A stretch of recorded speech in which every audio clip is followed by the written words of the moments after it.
تو ہم آپ فکر مندوں کو یہ کہنا چاہتے ہیں، جس شخص کو قرآن صحیح پڑھنا آ گیا ہے، بچپنے میں سیکھ لیا تھا، کچھ دن مدرسے میں پڑھا تھا، یا کسی بھی مکتب میں کسی بھی ذریعے سے، آپ میں سے جس کسی شخص کو قرآن مجید بقدر ضرورت تجوید سے پڑھنا آتا ہے، آپ خود مکتب کھول کے بیٹھیں۔ یہ مولویوں کی ذمہ داری نہیں ہے آپ کی نسل کی حفاظت کرنا، مولوی اپنے بچوں کا جواب دے گا، آپ کے بچوں کا دے گا۔ آپ باپ ہیں، آپ نے پیدا کیا ہے، آپ کی اولاد ہے، جواب کوئی اور دے گا ان کا۔ اس لیے آپ کو خود مکتب کھولنا چاہیے، ورنہ مولوی صاحب لوگ کہتے ہیں بھائی ہم تو چاہ رہے ہیں کہ 100 ہیں تو 150 کر دیں، 150 ہیں تو 200 کر دیں۔ جمعیت علماء کے پروگراموں میں، بورڈ کے پروگراموں میں وعدے لیے جا رہے ہیں، بڑے حوصلوں کے ساتھ علماء وعدے کر رہے ہیں، مگر پڑھانے کے لیے کس کو بٹھائیں؟ اتنے معلم نہیں ملتے، اتنے مدرس نہیں ہیں، کیسے بڑھائیں مکاتب کو؟ مکاتب کو بڑھانے کے لیے آپ کو خود بحیثیت مسلم کھڑے ہو نا، اپنا نام پیش کیجئے، میں پڑھا سکتا ہوں، مجھے بھی کوئی جگہ بٹھا دو، میں بھی پڑھاؤں گا بچوں کو۔ ایسے کرنا پڑے گا۔ جب ہنگامی حالات ہوتے ہیں تو ہنگامی خدمات دینی پڑتی ہیں۔ اب ہنگامی خدمات دینا ہے اس نسل نو کے تحفظ کے واسطے، اس واسطے کے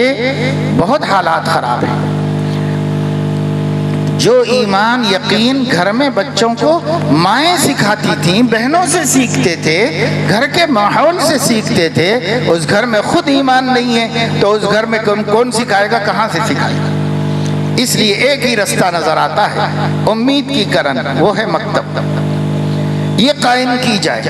اور اس مکتب میں اپنے بچوں کو بھیجنا بھی لازم کریں اور خود اپنے بچوں کو لا کر کے چھوڑیں۔ ایسی فکر ہمارے اندر نہیں ہے۔ ہم نے بعض لوگوں کو دیکھا، وہ ہیں تو اہل حق نہیں، گمراہی میں مبتلا ہے، لیکن سمر کیمپ میں، گرما میں جب بچوں کے لیے ان کے ہاں انتظام ہوا، ان کے مراکز میں بچوں کو دینی تعلیم دینے کا، تو 3 کلومیٹر سے 5 کلومیٹر سے باپ خود لے جا کے بچے کو وہاں چھوڑ کے آیا۔ یہ اہل باطل کا حال ہے، اور اہل حق کا یہ ہے کہ مولوی صاحب کو غرض ہے تو گھر سے آ کے بلا کے لے جاؤ اور خود ہی پڑھاؤ، خود ہی لا کے چھوڑو، ہمیں کوئی غرض نہیں ہے کہ ہمارے بچوں کو پڑھائے۔ یہ حالت ہوتی ہے۔ کئی جگہوں پر ہمارے شاگرد جاتے ہیں، کہتے ہیں مولوی صاحب بڑی ماشاءاللہ بہت اچھی محنت کر رہے ہو بھائی، تم 200 300 250 بچے پڑھ رہے ہیں، لیکن وہ اس کے جواب میں کہتے ہیں کہ حضرت بچوں کو بھی ہم کو ہی لا لینا پڑتا ہے، محنت بھی ہم کو ہی کرنا پڑتا ہے، اور کوئی پیسے دیے تو لے لو، نہیں دیے تو ملتے بھی نہیں ہیں پیسے، بس اللہ کے واسطے کر لینا ہے۔ ایسا وقت آیا ہے، اس قدر بے شعور قوم ہو گئی ہے، اس واسطے ناجائز فائدہ اٹھا رہا ہے RSS اور جو بھی حکمراں ہمارے ہیں، ان ہماری غفلت کا ناجائز فائدہ اٹھا رہے ہیں۔ ہمیں یہ غفلت ختم کر کے باشعور قوم بننا ہے، اپنے نقصان کا احساس کرنا ہے، اپنے فائدوں کو جاننا ہے، اور جہاں سے فائدہ مل سکتا ہے وہاں سے فائدے کو حاصل کرنا ہے، اور لا کر کے اپنے بچوں کی، اپنی اگلی نسل کی حفاظت کرنا ہے۔ آپ لوگ تو ماشاءاللہ علماء بلائے تو آ گئے، آپ لوگوں کے سروں پہ ٹوپی ہے، آپ لوگ اذان سن کے مسجد آتے ہیں۔ مسئلہ ابھی اس جنریشن کا نہیں ہے، ان کے گھر میں پلنے والوں کا ہے، آپ کے گھر میں پلنے والے بچوں کا مسئلہ ہے، آپ کا نہیں ہے۔ آپ تو انشاءاللہ ایمان پر ہیں، ایمان پر رہیں گے، اللہ ہمارا ایمان سلامت رکھے، لیکن ہمارے بچوں کے لیے ہمیں سوچنا ہے، اس کے لیے جد و جہد کرنی ہے، فکر کرنی ہے، تو تحفظ ایمان کا عنوان قائم کرنا پڑا۔ اللہ اکبر۔ اسی سے آپ سوچئے کہ آج علماء کو یہ جلسہ کرنا پڑ رہا ہے کہ تحفظ ایمان، ایمان کی حفاظت کا جلسہ کرنا پڑ رہا ہے، یہ ہمارے لیے کتنی شرم کی بات ہے۔ بھائی ایمان تو وہ سرمایہ ہے جس کی حفاظت ہر مومن کرتا ہے اور اپنے بچوں میں اس کو منتقل کرتا ہے، اگلی نسل کے لیے اس کی حفاظت کرتا ہے، لیکن یہ عنوان کی ضرورت پڑ گئی ہے، اور یہ مجبوری ہے علماء کی کہ وہ یہ عنوان اختیار کر کہ ایمان کا تحفظ کیا جائے، یعنی اگلی نسل کے ایمان کا تحفظ کیا جائے۔ اس کے لیے بہت ضروری ہے کہ مکاتب کے سلسلے میں سنجیدہ غور کیا جائے، اور جتنے ہمارے مدارس دینیہ ہیں ان تمام مدارس دینیہ کے ماتحت اسکول چلا جائے، اور اسکول کے لیے وہ جو بھی پابندیاں رکھتے ہیں وہ لازماً آپ کو پورے کرنے پڑیں گے، تو وہ اسکول میں کر لیے جائیں، لیکن انہی بچوں کو پھر مدرسے میں لا کر کے ان کا برین واش کیا جائے، ان کی ذہنی اور فکری تربیت کی جائے، ان کو قرآن سکھایا جائے، ایمان سکھایا جائے، اللہ رسول کی محبت ان کے قلوب میں پیدا کی جائے، تو شاید یہ سسٹم سے وہ اسکول کارگر ہو سکتا ہے کہ بچے کا پہلے داخلہ مدرسے میں ہو اور اسکول میں بھی ہو، جو اسکول کا نظام سرکار پابند کرتی ہے وہ ویسے ہی وہاں رہے گا، لیکن وہاں سے لا کر یہاں پھر ہم اس کو پھر سے دھوئیں گے، تطہیر کریں گے، پاکیزہ ذہن بنائیں گے اس کو۔ یہ دو کام بعض جگہوں پر ہو رہا ہے الحمدللہ، اس طرح کرنے کی ان لوگوں کو فائدہ حاصل ہو رہا ہے، تو اس قسم کا اہل مدارس کو بھی سوچنا ہے۔ اس وقت میں ایک تو مدرسوں کے پیچھے بھی سرکار پڑی ہوئی ہے، اور وہ طرح طرح کے ابھی معلوم ہوا کہ ایک خصوصی ATS تیار کی گئی ہے جو صرف یہ مدرسوں اور مکتبوں کو دیکھنے، مکاتب پر بھی نظر رکھے ہوئے ان کی سرگرمیوں کے بھی دیکھنے جا رہے ہیں، اور سب سے پہلا سوال یہ ہے کہ پیسہ کہاں سے آ رہا ہے اور کیسے آ رہا ہے، یہ سوال ہر جگہ جا جا کر کے کر رہے ہیں، تو یہ تو ہمارے پیچھے پڑے ہوئے ہیں، اس لیے مدرسوں کو منظم ہونے کی ضرورت ہے، ہر اعتبار سے قانون کے دائرے میں اپنے کو لا کر، اور یہ رسمی قسم کے جو اب تک چلتے رہے اس سے اوپر اٹھنا، اور پڑھے لکھے اور قابل لوگوں کو اپنے ساتھ لینا، اور دائرے قانون میں رہ کر اپنے آپ کو محفوظ کرنا، اس لیے کہ یہ اگر سلسلہ مدرسوں کا رکا تو جیسے کہا گیا ہے دم رکا سمجھو دم بھر کو بھی جو یہ ساغر رکا، اگر خدا نہ خواستہ مدرسے کی سرگرمیاں متاثر ہوئیں تو پھر ایمان کا تحفظ ایک ایسا مسئلہ بن جائے گا جس کا حل مشکل ہوگا، اس لیے مدارس کو بچانا ہے، اور مدارس کو بچانے کے لیے کچھ ذمہ دارانہ طور پر مشورہ کر کے پوری ریاست کے لیے ایک لائحہ عمل بنا کر ہر مدرسے کو اس کے اندر لینا ہے، اور اس نظم کا پابند ہر مدرسے کو کر لینا ہے۔ اگر یہ کر لیں گے مدرسہ بھی بچ جائے گا، اور بچے اسکول ایجوکیشن بھی پا جائیں گے، اور انشاءاللہ ایمان کا بھی تحفظ ہوگا، بلکہ اور زیادہ غیرت مند بچے تیار ہوں گے اگر ہم یہ دونوں کام علماء ہی اپنی نگرانی میں کریں گے،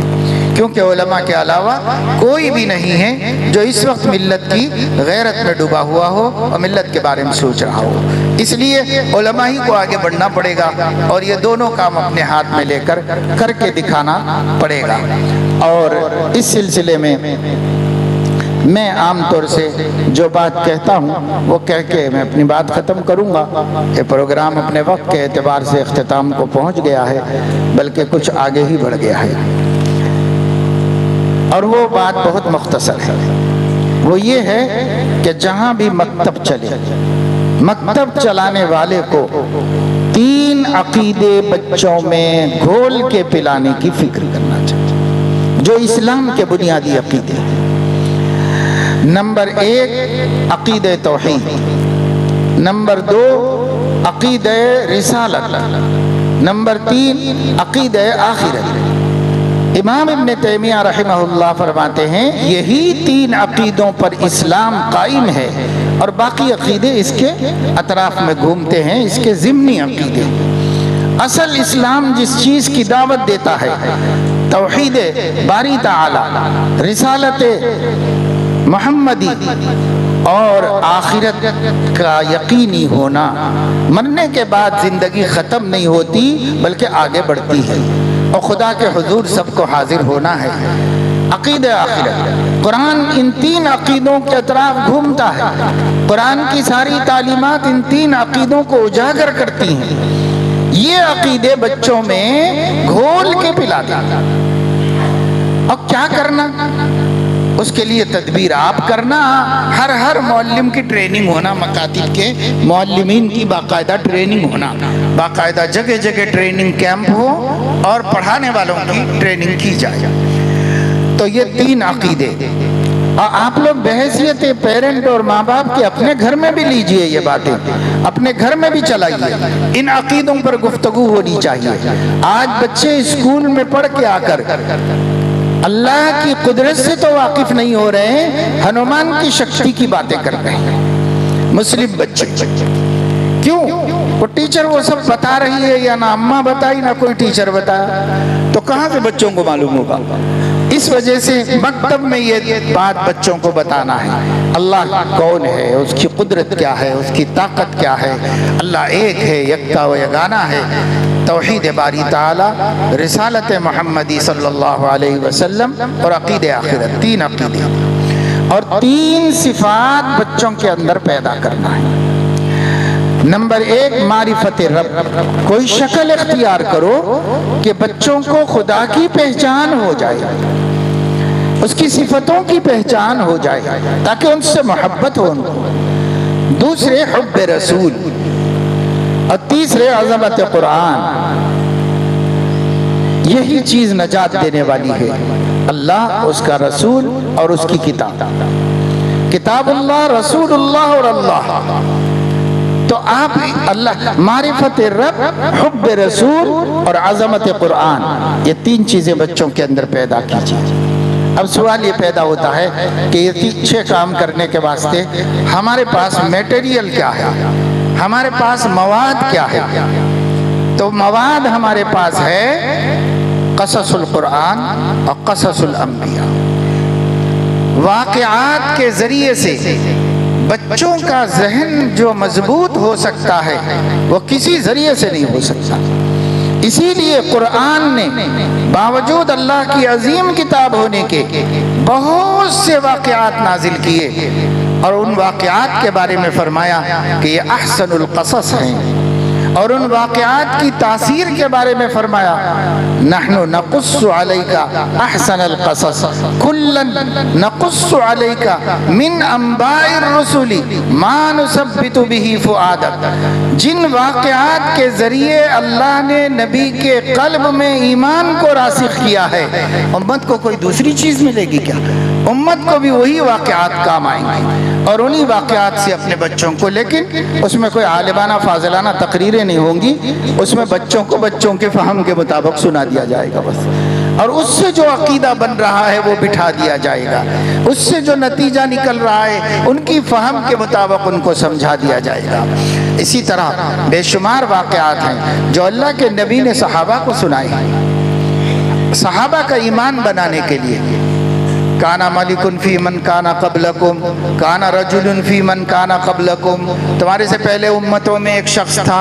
تمہارے سے پہلے امتوں میں ایک بادشاہ تھا، تمہارے سے پہلے امتوں میں 3 آدمی کہیں جا رہے تھے، تمہارے سے پہلے امتوں میں ایسا ہوا تھا، ایسا ہوا تھا۔ یہ کیوں سناتے تھے نبی کو، نبی صحابہ کو؟ نبی تو اتنے مصروف تھے کہ ایک لمحہ فرصت نہیں تھی، پھر یہ سب واقعات کیوں سناتے تھے؟ اس لیے سناتے تھے کہ واقعات ایمان و یقین کے بننے کا سب سے مؤثر ذریعہ ہے۔ اس لیے ہم بچوں کو کچھ نہیں سناتے، ہم صرف قانونی بات کرتے ہیں۔ قانونی بات نہیں بھائی، بچے جس لیول کے ہیں اس لیول کا کام کرو، ان کی جتنی سمجھ ہے اتنا کرو۔ تو اس کے لیے 1 دن فارغ کرنا، 7 دنوں میں سے تو 1 دن چھٹی کرتے ہیں، اب پھر 6 دن بچے، 6 دن میں نصاب مت پڑھائیے، 5 دن میں نصاب پڑھائیے، اور 1 دن صرف ایمان و یقین بنانے کے لیے، عقائد کو سمجھانے کے لیے، اللہ رسول سے محبت بڑھانے کے لیے، اللہ تعالیٰ کی عظمت و کبریائی کے گن گانے کے لیے لے کے بیٹھ جانا بچوں کو اطراف میں، اور لے کے بیٹھ کے ان کو سنانا۔ آپ یقین مانیے اگر یہ باتیں ان کو آپ سنانا شروع کریں گے ان کی سمجھ کے مطابق، تو اگر وہ 6 دن آنے میں آگے پیچھے ہوں گے مگر اس دن برابر پابندی سے آئیں گے، اور وہ ضرور سنیں گے ان باتوں کو۔ پھر یہ باتیں، بچوں کا مزاج یہ ہے کہ وہ کوئی کہانی سنتے ہیں تو 10-20 کو ضرور سناتے ہیں، نانی کو سنائیں گے، دادی کو سنائیں گے، گھر میں ہر ایک کو سنائیں گے جا کے۔ تو جن لوگوں تک آپ کا پیغام ڈائریکٹ نہیں پہنچ سکتا، ان بچوں کے ذریعے ان تک بھی پہنچے گا۔ تو آپ کو مکتب کی قدر کرنے کی ضرورت ہے، مکتب کی اہمیت کو سمجھنے کی ضرورت ہے، اور مکتب کو منظم بنانے کی بھی ضرورت ہے، مؤثر بنانے کی بھی ضرورت ہے۔ میں یہ کہہ رہا ہوں اکثر جگہوں پر، دینی تعلیمی بورڈ سے بھی کہہ رہا ہوں، اس لیے کہ سامنے وہ دینیات والے بھی منظم مکتب کی بات کرتے ہیں اور جمعیت میں بھی منظم مکتب کی بات ہوتی ہے، لیکن تجربہ زمینی یہ بتاتا ہے کہ ہر جگہ منظم مکتب چل نہیں پاتا، اس لیے جہاں چل سکتا ہے وہاں منظم بھی ہو، اور جہاں نہیں چل سکتا چاہے منظم نہ ہو مگر مؤثر ہو، اس لیے کہ نسل نو کے ارتداد کے خطرے بڑھ گئے ہیں، اتنے بڑھ گئے ہیں کہ اب تو جو ہو سکا کر گزرنے کا وقت ہے۔ مخالفت نہیں کرتا میں، تائید کرتا ہوں، لیکن اسی کی فکر میں لگ کر بیسیوں سینکڑوں بستیوں کو چھوڑو مت۔ ہر بستی میں مکتب آ جانا چاہیے، ہر گلی میں مکتب آنا چاہیے، منظم آ جائے فبہا و نعمت، منظم نہیں آتا نہ آئے مگر بچوں کو قرآن کچھ پڑھنا آ جائے، اور ان لوگوں کو اللہ سے محبت ہو جائے، نبی سے محبت ہو جائے، اور وہ اپنے کو مسلمان کہنے پر فخر کرنے لگے، یہ کام شروع ہو جائے۔ یہ بنیادی نصاب ہے، یہ بنیادی نصاب کے ساتھ، اور جتنا اچھا کام کر سکے اتنا اچھا کیجیے، جتنا بڑھیا مکتب بنا سکیں اتنا بڑھیا مکتب قائم کیجیے۔ دراصل اس کے واسطے خود مکتب چلانے والے کے شعور کی ضرورت ہے اور اس کے جذبے کی ضرورت ہے۔ جب تک حافظ کو، عالم کو، معلم کو جذبہ نہیں ہوگا تب تک آپ کتنے بھی اصول بنائیے وہ کچھ کر کے بتانے والا نہیں ہے۔ اس کے اندر جذبہ پیدا کرنا ہے، اس کو ذمہ داری کا احساس دلانا ہے۔ اس لیے اس کی طرف آپ خاص توجہ دیں کہ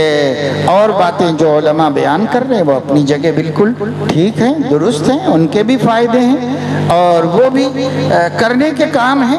جن سے ممکن ہو سکے وہ کام بھی کیجیے۔ اللہ جو تعلیم یافتہ لوگ ہیں، جو ایجوکیٹڈ ہیں، وہ ٹیوشن سینٹر بھی قائم کریں اور دوسرے کام بھی کریں، لیکن یہ مولوی صاحب لوگ کیا کر سکتے ہیں؟ یہ مولوی صاحب لوگ مکتب بہت آسانی سے قائم کر سکتے ہیں، اس لیے مکاتب کی طرف ہم بالکل دیوانہ وار لگ جائیں۔ مفکر اسلام حضرت مولانا ابو الحسن علی ندوی رحمہ اللہ نے تو یہاں تک ایک دفعہ فرما دیا، ذاتی گھر بیچ کے مکاتب چلانا پڑے تو ذاتی پراپرٹی بیچ دو، کرائے کے گھر میں رہو مگر مکتب ضرور چلو۔ اب اس سے آگے اس سے زیادہ کیا اہمیت بیان کرے گا جو زمانے کا دیکھا ہوا اور ہندوستان کی پوری تاریخ سے باخبر تھا؟ اس سے زیادہ کیا ہمیں اہمیت بتائی جائے گی؟ اس لیے اس کی طرف توجہ دیجیے۔ اللہ تعالیٰ اس کوشش کو کامیاب فرمائے، اور جو ہمارے علماء نے، جمعیت نے، دینی تعلیمی بورڈ نے جو کچھ بھی یہاں کوشش کی ہے، آپ کو جوڑا ہے، آپ کو فکر دلائی ہے، اور اس سلسلے میں کافی دیر سے مغرب سے یہ پروگرام چل رہا ہے، جو جو باتیں ہوئی علماء نے جو جو فکریں آپ کے سامنے رکھی، خدا کرے کہ وہ ہمارے آپ کے ذریعے سے یہ فکریں زندہ ہو جائیں اور یہ ہمارا بیان ہماری زمینی حقیقت بن جائے اور ہماری بستیوں میں اس کی روشنی پھیل جائے اور اس کا اثر ہمارے بچوں کے تحفظ ایمان کی صورت میں ظاہر ہو جائے۔ اللہ مجھے آپ کو سب کو توفیق عمل نصیب فرمائے، آمین۔ وآخر دعوانا الحمدللہ۔ یا رب لك الحمد كما ينبغي لجلال وجهك وعظيم سلطانك ووسيع غفرانك۔ اللهم صل وسلم وبارك على سيدنا محمد عبدك ورسولك، وصل على المؤمنين والمؤمنات والمسلمين والمسلمات۔ اللهم أنت السلام ومنك السلام، تباركت وتعاليت يا ذا الجلال والإكرام۔ نسألك الهدى والتقى والعفاف والغنى، رب أعوذ بك من همزات الشياطين وأعوذ بك رب أن يحضرون۔ اللهم ألهمنا رشدنا وأعذنا من شرور أنفسنا، يا حي يا قيوم برحمتك نستغيث، أصلح لنا شأننا كله ولا تكلنا إلى أنفسنا طرفة عين، يا ولي الإسلام وأهله ثبتنا به حتى نلقاك، یا ولی الاسلام و اہلہ ثبتنا به حتی نلقاک۔ اے اللہ اپنے کرم سے ہمارے گناہوں کو معاف فرما، ہماری خطاؤں لغزشوں کو درگزر فرما، ہم سب کو صراط مستقیم پر استقامت نصیب فرما، ہر خطرے سے، ہر فتنے سے، ہر فرقے سے، ہر گمراہی کی دعوت سے ہماری عورتوں، ہمارے بچوں اور پوری امت مسلمہ کی حفاظت فرما۔ اے مولا کریم، کرم کا، رحم کا، عفو کا، عافیت کا اور نصرت کا معاملہ فرما۔ اے مولا، جن حالات سے، جن چیلنجز سے ملک کے مسلمان گزر رہے ہیں، اس میں مسلمانوں کے شعور کو بیدار فرما اور سب لوگوں کو اپنے اپنے استعداد کے مطابق اور اپنی اپنی بساط کے مطابق امت مسلمہ کے تحفظ کی ذمہ داریوں کو پورا کرنے کی توفیق عطا فرما۔ اے اللہ، تمام مسلمانوں کو، مسلمانوں کے مالداروں کو، مسلمانوں کے تعلیم یافتہ لوگوں کو اور مسلمانوں کے سنجیدہ اور سمجھدار قائدین کو، سب کو علماء کی فکروں میں شامل ہو جانے اور ان کے دست و بازو بن جانے کی توفیق عطا فرما۔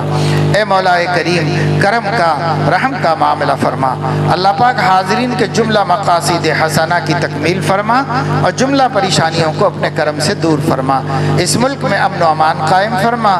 پورے عالم میں مجاہدین کی غیبی مدد فرما اور ان کی پے در پے ناکامیابیوں کو اپنے کرم سے کامیاب فرما، اور اے اللہ ان کے مقاصد کو پورا فرما اور ان کی ضرورتوں کا تکفل فرما، ان کے بھوکوں کے لیے، ان کے ننگوں کے لیے، ان کے بیماروں کے لیے غیب سے مددیں شامل حال فرما، اور اے اللہ یہ آزمائش کا دور جلد جلد ختم فرما اور باز آباد ہو جانے کے اسباب پیدا فرما۔ وصلی اللہ تعالی علی خیر خلقہ سیدنا و حبیبنا محمد وعلی آلہ واہل بیتہ وصحبہ اجمعین۔ سبحان ربک رب العزت عما یصفون، سلام علی المرسلین والحمد للہ رب العالمین۔